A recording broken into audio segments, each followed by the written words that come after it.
Hi, welcome back to English council. ഞാൻ സുദീപ് തടത്തിൽ. നമുക്ക് നോക്കാം വാസ് ആൻഡ് വേർ, ഈ രണ്ട് ഫോംസും ഈ രണ്ട് ടൈമും അല്ലേ, വാസും വേറും ഉപയോഗിക്കുന്ന എല്ലാ ഫോമുകളും നമുക്കിന്ന് ഡിസ്കസ് ചെയ്യാം. കഴിഞ്ഞ ക്ലാസ്സിൽ നമ്മൾ വാസ് ആൻഡ് വേർ ഉപയോഗിച്ച് നമ്മൾ എങ്ങനെയാണ് ഒരു കാര്യം ആയിരുന്നു എന്ന് പറയുന്നത് നമ്മൾ നോക്കി. പോസിറ്റീവ് സെന്റൻസുകളാണ് നമ്മൾ നോക്കിയത്. ഒരു കാര്യം ആയിരുന്നു, ഞാനൊരു ഡോക്ടർ ആയിരുന്നു, ഞാനൊരു ഡാൻസർ ആയിരുന്നു എന്ന് പറയുന്ന സെന്റൻസുകൾ നമ്മൾ നോക്കി. ഏതിനോടൊപ്പം വാസ് ചേർക്കണം, ഏതിനോടൊപ്പം വേർ ചേർക്കണം എന്നൊക്കെ നമ്മൾ ഡിസ്കസ് ചെയ്തു. നല്ല ക്ലിയർ ആയിട്ട് തന്നെ നമ്മൾ നോക്കിയിട്ടുണ്ടല്ലേ. പക്ഷെ ഇന്നത്തെ ക്ലാസ്സിൽ നമ്മൾ വളരെ ഡിസ്ക്രിപ്റ്റീവ് ആയിട്ട് വളരെ നമ്മൾ ഡിസ്കസ് ചെയ്യുന്ന എല്ലാ ഫോമുകളുമാണ്. എന്ന് പറഞ്ഞാൽ ഒരു കാര്യം ആയിരുന്നു എന്നുള്ളത് പോസിറ്റീവ് ആണെങ്കിൽ ആയിരുന്നോ എന്നുള്ളത് പോസിറ്റീവിന്റെ ചോദ്യമാണ്. ആയിരുന്നില്ല എന്ന് പറയുന്നത് നെഗറ്റീവാണ്. ആയിരുന്നില്ലേ എന്ന് പറയുന്നത് നെഗറ്റീവിന്റെ ചോദ്യമാണ്. സോ ഈ എല്ലാ കാര്യങ്ങളും നമ്മളിന്ന് വളരെ ഡിസ്ക്രിപ്റ്റീവായിട്ട് വളരെ ക്ലിയർ ആയിട്ടൊന്ന് ഡിസ്കസ് ചെയ്യുന്നു. അതാണ് നമ്മുടെ ഇന്നത്തെ ഒരു ക്ലാസ് എന്ന് പറയുന്നത്. All forms of a sentence, was ഉപയോഗിച്ചിട്ടുള്ളതും അടുത്ത സ്ക്രീനിൽ ഇതിന്റെ ഈ ക്ലാസ്സിൽ തന്നെ നമ്മൾ ഇതൊന്ന് ഡിസ്കസ് ചെയ്തിട്ട് വേർ ഉപയോഗിച്ച് എല്ലാ സെന്റൻസുകളും നമ്മൾ ഡിസ്കസ് ചെയ്ത് പോവുകയാണ്. ഓക്കെ, സോ നമുക്ക് സ്റ്റാർട്ട് ചെയ്യാം. ജനറലി നമ്മൾ വാസ് ഉപയോഗിച്ച് ഒരു കാര്യമായിരുന്നു എന്ന് പറയാം. അത് ഏതിനോടൊപ്പം ഒക്കെയാണ്? ഒന്ന് ഐ, ഹി, ഷീ, ഇറ്റ്, അല്ലെങ്കിൽ ഒരാളുടെ പേരാണെങ്കിലും നമുക്ക് ഉപയോഗിക്കാം. ഞാൻ, അവൻ. ഐ എന്ന് പറഞ്ഞാൽ ഞാൻ, ഹി എന്ന് പറഞ്ഞാൽ അവൻ, ഷീ എന്ന് പറഞ്ഞാൽ അവൾ, ഇറ്റ് എന്ന് പറഞ്ഞാൽ ഇത് ആയിരിക്കാം, അല്ലെങ്കിൽ അത്. ഈ രണ്ടർത്ഥത്തിൽ നമ്മൾ ആൾക്കാരെ അല്ല ഒരു പെറ്റിനെയോ ഒരു പട്ടിക്കുട്ടിയോ ഒക്കെ പറയാൻ വേണ്ടി നമ്മൾ അങ്ങനെ ഉപയോഗിക്കുന്ന ഒരു കാര്യമാണ്. അപ്പം ഇതിനോടൊക്കെ നമ്മൾ ഉപയോഗിക്കാം വാസ്. യു, വേർ, ദേ അല്ലെ. യു, വി, ദേയോടൊക്കെ നമ്മൾ ഉപയോഗിക്കുന്നത് വേർ ആയിരിക്കാം. നമുക്ക് അടുത്ത ഈ വീഡിയോയിൽ തന്നെ ഒന്നുകൂടെ നമുക്ക് ഡിസ്കസ് ചെയ്യാം. അപ്പൊ ഇതിനോടൊപ്പം നമുക്ക് വാസ് ഉപയോഗിക്കാൻ നമുക്ക് ഓൾറെഡി അറിയാം അല്ലെ. അപ്പൊ നമുക്ക് നോർമലി ഒരു പോസിറ്റീവ് സെന്റൻസ് എങ്ങനെയായിരുന്നു? ഐ വാസ് എ ഡാൻസർ എന്നാണെങ്കിൽ നമ്മൾ എങ്ങനെ പറയും? ഞാൻ ഒരു ഡാൻസർ ആയിരുന്നു, അല്ലെങ്കിൽ ഞാനൊരു നർത്തകനായിരുന്നു എന്നാണ് നമ്മൾ പറയുന്നതെങ്കിൽ ഐ വാസ് എ ഡാൻസർ എന്നാണ് നമ്മൾ ആ സെന്റൻസ് രൂപീകരിക്കേണ്ടത് അല്ലെങ്കിൽ എഴുതേണ്ടത് അല്ലേ. അതുപോലെ തന്നെ അവൻ ഒരു ഡാൻസർ ആയിരുന്നു എന്നാണെങ്കിൽ ഹി വാസ് എ ഡാൻസർ. ഇതെല്ലാം ആയിരുന്നു എന്നാണ്, ഇപ്പോഴല്ല പണ്ടായിരുന്നു എന്നാണ് അതിന്റെ അർത്ഥം. ആയിരുന്നു പാസ്റ്റ് ആണ്. ഓക്കെ, അതുപോലെ തന്നെ അവൾ ഒരു ഡാൻസർ ആയിരുന്നു, ഷീ വാസ് എ ഡാൻസർ. ഇതൊരു ഡാൻസർ ആയിരുന്നു, ഇറ്റ് വാസ് എ ഡാൻസർ. അല്ലെങ്കിൽ അതൊരു ഡാൻസർ ആയിരുന്നു, ഇറ്റ് വാസ് എ ഡാൻസർ എന്നാണ് നമ്മൾ എഴുതേണ്ടത്. ക്ലിയർ അല്ലേ? ഇനി ഇതിന്റെ ഒരു ചോദ്യം, പോസിറ്റീവിന്റെ ചോദ്യമാണ് നമ്മൾ ഇനി അടുത്ത് നോക്കുന്നത്. ഞാൻ ഒരു ഡാൻസർ ആയിരുന്നോ എന്ന് നമ്മൾ ഒരാൾ ചോദിക്കണം. ഞാനൊരു ഡാൻസർ ആയിരുന്നോ എന്നാ ചോദിക്കുന്നെങ്കിൽ എങ്ങനെ ചോദിക്കണം? ഒന്നുമില്ല, ജസ്റ്റ് ഈ വാസ് ഫ്രണ്ടിൽ വരിക, സബ്ജക്റ്റ് രണ്ടാമത് വരിക. അപ്പം ഐ വാസ് എ ഡാൻസർ എന്നുള്ളത് വാസ് ഐ എ ഡാൻസർ ആയിട്ട് മാറും. അപ്പൊ ഞാനൊരു ഡാൻസർ ആയിരുന്നു, വാസ് ഐ എ ഡാൻസർ. ഇനി അവൻ ഒരു ഡാൻസർ ആയിരുന്നോ എന്നാണെങ്കിലോ വാസ് ഹി എ ഡാൻസർ. അവൾ ഒരു ഡാൻസർ ആയിരുന്നോ, വാസ് ഷീ എ ഡാൻസർ.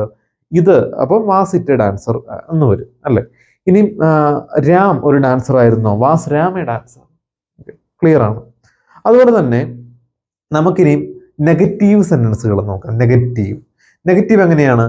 ഞാനൊരു ഡാൻസർ ആയിരുന്നില്ല എന്നാകും. ഞാനൊരു ഡാൻസർ ആയിരുന്നില്ല. അപ്പം I was in a dancer. ഇത് ഷോർട്ട് ഫോം ആണ്. ഫുൾ ഫോം ആണെങ്കിൽ was not. I was not a dancer. ഞാനൊരു ഡാൻസർ ആയിരുന്നില്ല. അപ്പം ഐ വാസ് നോട്ട് ചേർക്കണം.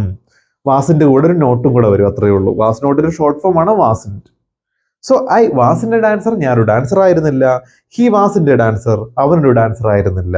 ഷീ വാസിന്റെ ഡാൻസർ, അവളൊരു ഡാൻസർ ആയിരുന്നില്ല. ഇറ്റ് വാസിന്റെ ഡാൻസർ, ഇതൊരു ഡാൻസർ ആയിരുന്നില്ല, അല്ലെങ്കിൽ അതൊരു ഡാൻസർ ആയിരുന്നില്ല. ഇനി ഗീത ഒരു ഡാൻസർ ആയിരുന്നില്ല. അപ്പൊ ഗീത വാസിന്റെ ഡാൻസർ. അത്രയേ ഉള്ളൂ. അതുപോലെ തന്നെ ഇനി ഇതിന്റെ ചോദ്യമാണെങ്കിലോ ആയിരുന്നില്ലേ എന്നായി മാറും അല്ലേ. അപ്പം ഞാനൊരു ഡാൻസർ ആയിരുന്നില്ലേ, നെഗറ്റീവ് ചോദ്യമാണത്. അപ്പം വാസിന് ഇത് ഒറ്റ കാര്യമുള്ളൂ, ഈ വാസിന്റെ ഫ്രണ്ടിലേക്ക് ചേർക്കുക. നെഗറ്റീവിന്റെ ചോദ്യമാണ്. അപ്പം വാസിന്റെ ഐ എ ഡാൻസർ, ഞാനൊരു ഡാൻസർ ആയിരുന്നില്ലേ. വാസിന്റെ ഹി എ ഡാൻസർ, അവരൊരു ഡാൻസർ ആയിരുന്നില്ലേ. വാസിന്റെ ഷീ എ ഡാൻസർ, അവളൊരു ഡാൻസർ ആയിരുന്നില്ലേ. അപ്പൊ ഇതൊക്കെയാണ് നെഗറ്റീവിന്റെ ചോദ്യം. അപ്പം നമുക്കൊരു കാര്യം ആയിരുന്നു, ഞാനൊരു ഡാൻസർ ആയിരുന്നു, ഐ വാസ് എ ഡാൻസർ. ഞാനൊരു ഡാൻസർ ആയിരുന്നോ, വാസ് ഐ എ ഡാൻസർ. തിരിച്ചിട്ടുക. ഞാനൊരു ഡാൻസർ ആയിരുന്നില്ല, ഐ വാസിന്റ് എ ഡാൻസർ. ഞാനൊരു ഡാൻസർ ആയിരുന്നില്ലേ, വാസിന്റ് ഐ എ ഡാൻസർ. അത്രേ ഉള്ളൂ. ക്ലിയർ അല്ലേ? ഇനി നമുക്ക് വേറും കൂടെ ഒന്ന് ഡിസ്കസ് ചെയ്യാം. ഓക്കെ, ഇനി നമുക്ക് വേറുള്ള സബ്ജക്റ്റുകൾ മാറുമ്പോൾ വേറായി മാറുന്നു എന്ന് ചെറിയ വ്യത്യാസം മാത്രമേ ഉള്ളൂ. നമുക്കതും കൂടെ ഒന്ന് നോക്കാം. സോ നമുക്കിനിയും വേറിന്റെ ഉപയോഗം കൂടെ നോക്കാം. ഓൾ ഫോംസ്, വേറിന്റെ ഓൾ ഫോംസ് എന്ന് പറഞ്ഞാൽ പോസിറ്റീവും, പോസിറ്റീവിന്റെ ക്വസ്റ്റ്യനും, നെഗറ്റീവും, നെഗറ്റീവിന്റെ ക്വസ്റ്റ്യനും ഒക്കെ വേർ ഉപയോഗിച്ച് നിർമ്മിക്കുന്ന സെന്റൻസുകളെല്ലാം നമുക്കൊന്ന് ഡീറ്റെയിൽഡ് ആയിട്ട് നോക്കാം. ഓക്കെ, ആദ്യമായിട്ട് വേർ, നീ, നിങ്ങൾ എന്നൊക്കെ പറയാൻ വേണ്ടി ഇപ്പൊ നമുക്ക് മലയാളത്തിൽ നമുക്ക് രണ്ട് വാക്കുണ്ട്, സിംഗുലറിലും പ്ലൂറലിലും. ഇപ്പൊ ഒരാളാണെങ്കിൽ ഒന്നിൽ കൂടുതൽ ആൾക്കാരാണെങ്കിലും നീ അല്ലെങ്കിൽ നിങ്ങൾ നമുക്ക് ഉപയോഗിക്കാം. യു എന്നുള്ള ഒറ്റ വാക്ക് അല്ലെ. നമുക്ക് വേർ ഉപയോഗിക്കേണ്ടത് യുവിനോടൊപ്പവും അതുപോലെ തന്നെ വി ദേയോടൊപ്പവുമാണ്. ഈ യു എന്ന് പറഞ്ഞ ഇംഗ്ലീഷിലെ ഈ വാക്ക് സിംഗുലറും അതേ സമയത്ത് പ്ലൂറലുമാണ്. ഒരാളെ മാത്രം പറയാൻ വേണ്ടിയും യു ഉപയോഗിക്കും, ഒന്നിൽ കൂടുതൽ ആൾക്കാരെ പറയാൻ വേണ്ടി യു ഉപയോഗിക്കും. അപ്പൊ ആദ്യം നമ്മളിത് ഇൻക്ലൂഡ് ചെയ്തേക്കുന്ന ഒരാളെ പറയാൻ വേണ്ടി യു ഉപയോഗിക്കുന്നതും രണ്ടാമത് നമുക്ക് കോമൺ ആയിട്ട് പ്ലൂറൽ ഉൾപ്പെടുത്തിയിട്ടുണ്ട്. സോ നീ ഒരു അധ്യാപകൻ ആയിരുന്നു അല്ലെങ്കിൽ നീ ഒരു അധ്യാപികയായിരുന്നു എന്നാണ് നമുക്ക് പറയേണ്ടതെങ്കിൽ നമ്മൾ അത് പറയേണ്ട യു വേറെ ടീച്ചർ എന്നാണ്. ഇവിടെ യു ഉദ്ദേശിക്കുന്ന ഒരാളെയാണ്. അപ്പൊ യു വേറെ ടീച്ചർ. ഇനി നീ ഒരു അധ്യാപിക, ഇതിന്റെ ഒരു ചോദ്യം എങ്ങനെയായിരിക്കും? നീ ഒരു അധ്യാപികയായിരുന്നോ അല്ലെങ്കിൽ നീ ഒരു അധ്യാപകനായിരുന്നോ എന്നാണ്. അപ്പം വേർ യു എ ടീച്ചർ എന്നാണ് അതിന്റെ ഒരു ഇംഗ്ലീഷ് ട്രാൻസ്ലേഷൻ. ഒന്നുമില്ല, വേർ മുമ്പിലേക്ക് എഴുതുക, അത്രമാത്രം. വേർ യു എ ടീച്ചർ, ആയിരുന്നു. ഇനി അതേ സമയത്ത് നീ ഒരു അധ്യാപകനായിരുന്നില്ല അല്ലെങ്കിൽ നീ ഒരു അധ്യാപിക ആയിരുന്നില്ല എന്നാണെങ്കിൽ യു വേർ നോട്ട് അല്ലെങ്കിൽ വേറിന്റെ, ഇത് വേർ നോട്ടിന്റെ ഷോർട്ട് ഫോം ആണ്. വേറിന്റെ ഞാൻ രണ്ടും എഴുതുന്നേ ഉള്ളൂ, നിങ്ങൾക്ക് ഒരു കൺഫ്യൂഷൻ ഉണ്ടായിരിക്കും. അപ്പൊ യു വേറിന്റെ ടീച്ചർ എന്നൊന്നെങ്കിൽ പറയാം, അല്ലെങ്കിൽ you were not a teacher എന്ന് വേണമെങ്കിൽ പറയാം. ഏതെങ്കിലും ഒന്ന് പറഞ്ഞാൽ മതി. ഒന്നെങ്കിൽ യു വേറിന്റ് എ ടീച്ചർ അല്ലെങ്കിൽ you were not a teacher. എങ്ങനെയാണെങ്കിലും നീ ഒരു അധ്യാപിക ആയിരുന്നില്ല, നീ ഒരു അധ്യാപകൻ ആയിരുന്നില്ല എന്നാണ് അതിൻ്റെ അർത്ഥം. പണ്ടത്തെ കാര്യങ്ങളാണ്, പഴയ കാര്യങ്ങളാണ് ഈ പറയുന്നതൊക്കെ. അതുപോലെ തന്നെ നമുക്കിനി പ്ലൂറൽ നോക്കാം. ഇനി അതിൻ്റെ ചോദ്യം നമ്മൾ നോക്കിയില്ലല്ലോ. നീ ഒരു അധ്യാപകനായിരുന്നില്ലേ എന്നുള്ള നെഗറ്റീവ് ചോദ്യമാണ്, അല്ലെങ്കിൽ നീ ഒരു അധ്യാപികയായിരുന്നില്ലേ അത് നെഗറ്റീവിന്റെ ഒരു ചോദ്യമാണ്. അപ്പൊ അങ്ങനെയാണെങ്കിൽ ജസ്റ്റ് വേറിന്റെ ഇങ്ങോട്ടാക്കുക, വേറിന്റെ യു എ ടീച്ചർ അല്ലെങ്കിൽ were not you a teacher, അത്രയേ ഉള്ളൂ. ക്ലിയർ അല്ലേ? ഇനി നമുക്ക് ഇതിന്റെ ഒരു കണ്ടിന്യൂഷൻ ആയിട്ട് നമുക്ക് നോക്കാനുള്ളതെന്ന് പറഞ്ഞാൽ, ഇനി നമുക്ക് ഈ വേർ ഉപയോഗിക്കുന്ന യു സിംഗുലർ ആയിട്ട് ഒരാളെ മാത്രം പറയാൻ വേണ്ടി നമ്മൾ അതിന്റെ കൂടെ ഉപയോഗിക്കുന്ന യുവിന്റെ കൂടെ വേറെ ഉപയോഗിക്കുന്ന, ഇനി പ്ലൂറൽ ആണെങ്കിലും ഒന്നിൽ കൂടുതൽ ആൾക്കാരെ പറയാൻ വേണ്ടിയാണെങ്കിൽ ഉപയോഗിക്കുന്ന പ്ലൂറൽ വാക്കുകളുടെ കൂടെ വേർ ചേർക്കുന്നതാണ് നമ്മൾ അടുത്ത് നോക്കുന്നത്. അപ്പൊ 3 യു, ഇവിടെ ഉൾപ്പെടുത്തിയിരിക്കുന്ന യു ഒന്നിൽ കൂടുതൽ ആൾക്കാരെ പറയാൻ വേണ്ടിയാണ്. വി, നമ്മൾ, അപ്പൊ ഒന്നിൽ കൂടുതൽ ആൾക്കാരാണ് അല്ലെ. ഒരാളാണെങ്കിൽ ഞാൻ, ഒന്നിൽ കൂടുതലാണെങ്കിലാണ് വി. അതുപോലെ തന്നെ ദേ, അവർ, ഒന്നിൽ കൂടുതൽ ആൾക്കാരാണ്. എല്ലാം പ്ലൂറലാണ്, ബഹുവചനമാണ്. അപ്പൊ യു, വി, ദേ എന്നുള്ള വാക്കുകളുടെ കൂടെ എപ്പോഴും ഉപയോഗിക്കേണ്ട വേറാണ് കോമൺ ആയിട്ട്. യുവിന് രണ്ടർത്ഥം വരും. ഒന്ന് സിംഗുലർ നമ്മളിവിടെ പറഞ്ഞു, പ്ലൂറൽ നമ്മളിവിടെ പറയുന്നുണ്ട്. സോ വി, യു, ദേയോടൊപ്പമാണ് നമ്മൾ എപ്പോഴും വേർ ഉപയോഗിക്കേണ്ടത്. ഐ, ഹി, ഷീ, ഇറ്റൊക്കെ അതിൻ്റെ കൂടെ ഒക്കെ ഉപയോഗിക്കേണ്ടത് നമ്മൾ വാസാണ്. ഒരാൾ മാത്രം, ഇപ്പൊ ഒരു അലക്സ് ഒരാളുടെ പേരാണ്, അല്ലെങ്കിൽ ഹാഷിം ഒരാളുടെ പേരാണ്, നമ്മൾ ഉപയോഗിക്കേണ്ടത് സിംഗുലർ ആണ്, വാസ ഉപയോഗിക്കേണ്ടത്. അതേ സമയത്ത് ഇപ്പം അലക്സ് ആൻഡ് രഹീം 2 പേരുണ്ട്, പ്ലൂറലാണ്, അപ്പൊ ഉപയോഗിക്കേണ്ടത് വേറാണ്. അപ്പൊ ഇതൊക്കെ പ്ലൂറൽ വാക്കുകളാണ്. ഓക്കെ, അപ്പം യു വീതയോടൊപ്പം നമ്മൾ ടീച്ചേഴ്സ് എന്ന് വരും. നിങ്ങൾ അധ്യാപകരായിരുന്നു, യു വേർ ടീച്ചേഴ്സ്. അല്ലെങ്കിൽ എന്താ പറയുക, നമ്മൾ അധ്യാപകരായിരുന്നു, വി വേർ ടീച്ചേഴ്സ്. അവർ അധ്യാപകരായിരുന്നു, ദേ വേർ ടീച്ചേഴ്സ് ആയിട്ട് മാറും. അതേപോലെ നിങ്ങൾ അധ്യാപകരായിരുന്നു ഇതിന്റെ ചോദ്യമാണ്, അപ്പം വേർ യു ടീച്ചേഴ്സ്.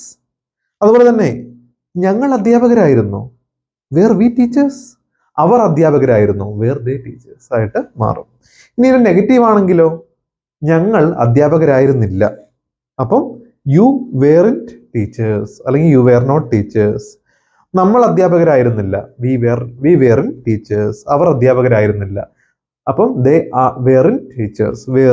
വേർ നോട്ടാണ് നമ്മൾ ഉപയോഗിക്കുന്നത്. അതേപോലെ അതിന്റെ ചോദ്യമാണെങ്കിലോ, നിങ്ങൾ അധ്യാപകരായിരുന്നില്ലേ, അപ്പം വേറിൻ യു ടീച്ചേഴ്സ്. അതുപോലെ തന്നെ നമ്മൾ അധ്യാപകരായിരുന്നില്ലേ, വേറിൻ വി ടീച്ചേഴ്സ്. അവർ അധ്യാപകരായിരുന്നില്ലേ, അപ്പം വേറിൻ ദേ ടീച്ചേഴ്സ് ആയിട്ട് മാറും. ഓക്കെ, അപ്പൊ നമുക്ക് നോക്കിയത് എല്ലാ ഫോം ഓഫ് സെന്റൻസ് നമ്മൾ ഡിസ്കസ് ചെയ്തു. വാസിന്റെ കൂടെ നമ്മളൊരു പോസിറ്റീവ് നെഗറ്റീവിന്റെ ചോദ്യം പോസിറ്റീവിന്റെ ചോദ്യം ഡിസ്കസ് ചെയ്തു. ഇവിടെ നമ്മൾ വേറിന്റെ കൂടെ ഡിസ്കസ് ചെയ്തു. ഓക്കെ, അപ്പൊ ഇതോടെ നമുക്ക് ഈ ഒരു ടോപ്പിക്ക് കംപ്ലീറ്റ് ആകുവാണ്. ഇപ്പൊ ഇനി ഏതിന്റെ കൂടെ, ഇപ്പൊ നമുക്കൊരു കാര്യം ആയിരുന്നില്ലേ എന്നൊക്കെ ചോദിക്കണമെങ്കിൽ ഒരു കൺഫ്യൂഷനും ഈ ഒരു ക്ലാസ്സിൽ നിങ്ങൾക്ക് പാടില്ല. വർക്ക്ഷീറ്റ് നിങ്ങൾ ഒന്നുകൂടെ ശ്രദ്ധിച്ച് സോൾവ് ചെയ്യുക. ഒരു മിക്സ്ഡ് വർക്ക്ഷീറ്റ് ആയിരിക്കും ഇത് കഴിയുമ്പോൾ നിങ്ങൾക്ക് വരുന്നത്, എല്ലാം ഉൾപ്പെടുത്തുന്നത്. സോ അത് എല്ലാ രീതിയിലും നിങ്ങളൊരു സെന്റൻസ് നിർമ്മിച്ച് വർക്ക്ഷീറ്റ് കറക്റ്റായിട്ട് ചെയ്തു പോകുക. സോ നമുക്ക് അടുത്ത ക്ലാസ്സിൽ നമുക്ക് ഹാർഡിന്റെ യൂസേജ് ആയിട്ട് കാണാം. ഹാർഡ് ആ ഒരു ടോപ്പിക് കൂടെ നമുക്ക് ഉണ്ടായിരുന്നു എന്നുള്ളത് അതായിട്ട് കാണാം. So wish you all the very best. Thank you.